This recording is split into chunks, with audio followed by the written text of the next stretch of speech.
کی نعمت دی ہے۔ اولاد کے ماں باپ پر کتنے حقوق ہیں، ان میں سے چند آپ کی بارگاہ میں پیش کرتا ہوں۔ میرے آقا اعلی حضرت امام اہل سنت مولانا شاہ امام احمد رضا خان رحمۃ اللہ تعالی علیہ نے فتاوی رضویہ شریف میں ماں باپ پر اولاد کے 72 حقوق نقل فرمائے ہیں، جن میں کچھ وہ ہیں جو شادی سے پہلے کے ہیں، کچھ وہ ہیں جو شادی کے وقت کے ہیں، کچھ شادی کے بعد کے ہیں، کچھ بچے کے بچپن کے ہیں، اور کچھ بچپن سے 15 سال کی عمر تک کے، پھر کچھ جوانی کے، کچھ انتقال تک۔ یوں ایک مکمل تفصیل ہے اس میں۔ ان میں سے چند حقوق یہ ہیں۔ نمبر 1، بچہ جب پیدا ہو گیا تو اب اس کے حقوق کیا ہے، میں وہ عرض کر رہا ہوں۔ جب بیٹے کی ولادت ہو تو پہلا حق بیٹے کا یہ ہے کہ ماں باپ اس کے سیدھے کان میں اذان اور الٹے کان میں اقامت کہیں۔ اس کا فائدہ کیا ہوگا؟ فرمایا اس کا پہلا فائدہ یہ کہ اللہ کریم بچپن سے ہی اس بچے کو مرگی کے دورے سے محفوظ فرما لے گا، کیونکہ مرگی کا دورہ جو ہے یہ جنات سے پڑتا ہے۔ اب جب بچہ پیدا ہوتا ہے تو تازہ گوشت ہوتا ہے اس کا، تو اب یہ بلائیں، مصیبتیں، آفات و بلیات، یہ چیزیں اس پر زیادہ اثر کرتی ہیں۔ تو اب آپ دیکھیں کہ اس کے کان میں فوراً اذان دے دی، الٹے کان میں اقامت کہہ دی، تو اللہ کریم نے جنات، عصیب، جادو ٹونوں سے، زمینی آسمانی آفات و بلیات سے اس بچے کو محفوظ کر لیا۔ اور بالخصوص اعلیٰ حضرت فرماتے ہیں کہ میری زندگی کا تجربہ یہ ہے کہ جس بچے کے کان میں پیدا ہوتے ہی اگر اذان و اقامت دے دی جائے تو مرتے دم تک اللہ کریم اسے مرگی کے دورے سے محفوظ کر لیتا ہے۔ دوسرا فائدہ اس کا کیا ہوتا ہے؟ آپ فرماتے ہیں دوسرا فائدہ یہ کہ پیدا ہوتے ہی اس بچے کے کان میں جب آپ اذان دیں گے، اقامت کہیں گے، تو وہ بچہ سمجھ جاتا ہے کہ میں مسلمان پیدا ہوا ہوں۔ ایک حدیث پاک کا مفہوم ہے، میرے آقا علیہ السلام فرماتے ہیں ہر بچہ دین اسلام پہ پیدا ہوتا ہے، چاہے وہ یہودی کے گھر پیدا ہو، چاہے وہ ہندو کے گھر پیدا ہو، چاہے وہ بت پرست کے گھر پیدا ہو، چاہے مسلمان کے گھر پیدا ہو، چاہے کافر کے گھر پیدا ہو، چاہے مشرک کے گھر پیدا ہو، ہر بچہ دین اسلام پر پیدا ہوتا ہے۔ پھر جب وہ بڑا ہوتا ہے تو پھر وہ اپنے ماں باپ کو دیکھتا ہے۔ اب اس کے ماں باپ یہودی ہوں تو بچہ بھی یہودی بن جاتا ہے، ماں باپ کافر ہوں تو بچہ بھی کافر بن جاتا ہے، ماں باپ مشرک ہوں بچہ بھی مشرک بن جاتا ہے، ماں باپ ہندو ہوں تو بچہ بھی ہندو بن جاتا ہے، ماں باپ غیر مسلم ہوں بچہ بھی، اور اگر ماں باپ مسلمان ہوں تو بچہ مسلمان بنتا ہے، ماں باپ سنی عاشق رسول ہوں تو بچہ بھی سنی عاشق رسول بنتا ہے۔ تو دوسرا فائدہ کیا ہوگا اذان و اقامت کا؟ کہ بچہ یہ سمجھ لیتا ہے، جان لیتا ہے کہ الحمدللہ میں مسلمان کے گھر پیدا ہوا، میں مسلمان ہوں، میں اللہ اور اس کے رسول سے محبت کرنے والا ہوں۔ دوسرا حق بیٹے کا ماں باپ پر یہ ہے کہ اس بچے کا اچھا نام رکھیں، وہ نام رکھیں کہ جس کا معنی درست بنتا ہو اور قرآن و حدیث کے اندر موجود ہو۔ ایک حدیث کے اندر یہ بھی ہے، میرے آقا علیہ السلام نے ارشاد فرمایا اپنی اولاد کے نام اپنے باپ دادا پہ رکھو۔ بیٹی ہے تو ماں کے اوپر جو پشت ہے ان میں جو پاکیزہ نام ہو ان پہ رکھ دیں، بیٹا پیدا ہوا تو باپ دادا یوں اوپر چلے جائیں، اوپر کی پشت میں جس کے نام یاد ہوں، جو اچھے ہوں، اس نام پر اپنے بچے کا نام رکھیں۔ نام کی بھی برکت ہوتی ہے، جی ہاں، نام کا بھی اثر ہوتا ہے۔ نام غلط رکھا، نام الٹا رکھا، نام کا معنی صحیح نہیں تھا تو اس کا اثر بچے پر پڑتا ہے۔ اور نام اچھا ہو، سب سے اچھا نام کیا ہے؟ ہمارے آقا علیہ الصلوۃ والسلام کا نام۔ کیا؟ میرے آقا علیہ السلام کے 2 نام ہیں، محمد اور احمد،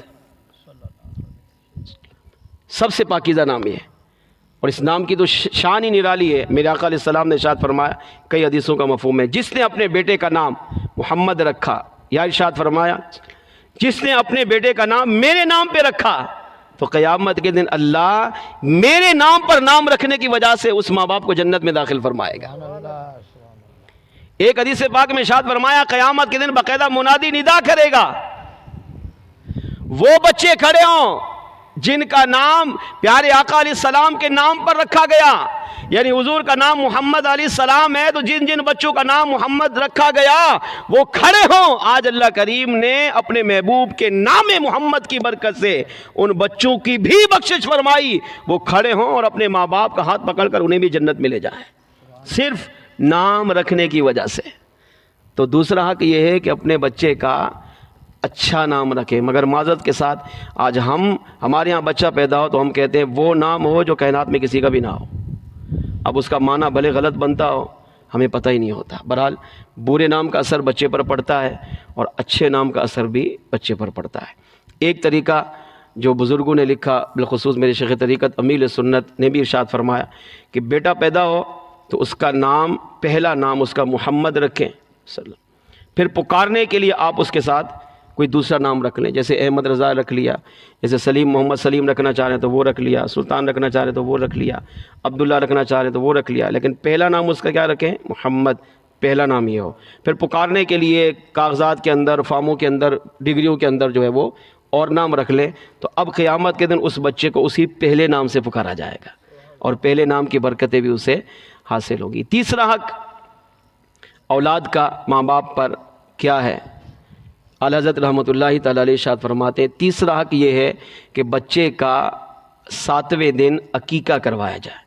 جس محفل میں اور آپ ابھی شرکت کر رہے ہیں یہ عقیقے کی محفل ہے۔ عقیقہ کیا ہوتا ہے؟ جب بچہ پیدا ہو تو 7ویں دن اس کا عقیقہ کرنا یہ پیارے آقا صلی اللہ تعالیٰ علیہ وسلم کی سنت مبارکہ ہے۔ ہمارے آقا علیہ الصلوۃ والسلام کا بھی عقیقہ آپ کے دادا سیدنا عبد المطلب رضی اللہ تعالیٰ عنہ نے کیا تھا، اور پورے دعوت کا اہتمام کیا، اور پورے مکے کو آپ نے پیارے آقا علیہ الصلوۃ والسلام کی ولادت کی خوشی میں دعوت کھلائے۔ تو عقیقہ کیا ہے کہ بچہ پیدا ہو تو 2 بکرے، اور بچی پیدا ہو تو 1 بکرا یا بکری لے کر ذبح کر کے ویسے دے دیں تب بھی ٹھیک، ذبح کر کے گوشت تقسیم کر دیں تب بھی ٹھیک، پکا کر مہمانوں کو، مسلمانوں کو، پڑوسیوں کو، رشتہ داروں کو بلا کر کھلا دیں تب بھی ٹھیک ہے۔ فائدہ کیا ہوگا؟ اچھا، دوسرا طریقہ یہ ہے کہ بچے کے 7ویں دن بال، سر کے بال مونڈیں، اس کا وزن کریں، جتنا وزن بنے اتنے وزن کی چاندی تول لیں، اس چاندی کی جو رقم بنتی ہو وہ رقم جو ہے وہ رائے خدا میں خرچ کر دیں، غریب کو دے دیں، مسکین کو دے دیں، یتیم کو دے دیں، یا اس کا کھانا بنا کر کھلا دیں، تو یہ عقیقے کی سنت ادا ہو جاتی ہے۔ فائدہ کیا ہوتا ہے اس کا؟ عقیقہ جب آپ کرتے ہیں نا تو بچے کو رب کے حوالے کر دیتے ہیں۔ اب اللہ کریم عقیقے کی برکت سے اس بچے کو زمینی آسمانی آفات و بلیات سے محفوظ فرماتا ہے۔ چوتھا حق ماں باپ پر اولاد کا کیا ہے؟ میرے آقا علیہ الصلوۃ والسلام نے ایک حدیث پاک میں ارشاد فرمایا ادبوا اولادکم بالثلاث، اپنی اولاد کو 3 چیزیں سکھاؤ۔ آج کی محفل میں یہی حدیث یاد کر کے چلے جائیں اور اس پر عمل کر لیں، انشاءاللہ دنیا کا بڑا آخرت سنور جائے گی۔ فرمایا ادبوا اولادکم بالثلاث، اپنی اولاد کو 3 چیزیں سکھاؤ، چاہے وہ بیٹی ہو چاہے بیٹا ہو۔ نمبر 1 ارشاد فرمایا حب نبیکم، اپنے نبی کی محبت۔ اپنی اولاد کو سب سے پہلا کام کیا؟ اپنے نبی کا عاشق بناؤ، اس کو سنی بناؤ، عاشق رسول بناؤ، نبی کی محبت سکھاؤ۔ نبی کی محبت کیسے سکھائیں گے؟ اولاد کو نبی کے واقعات سنا کر۔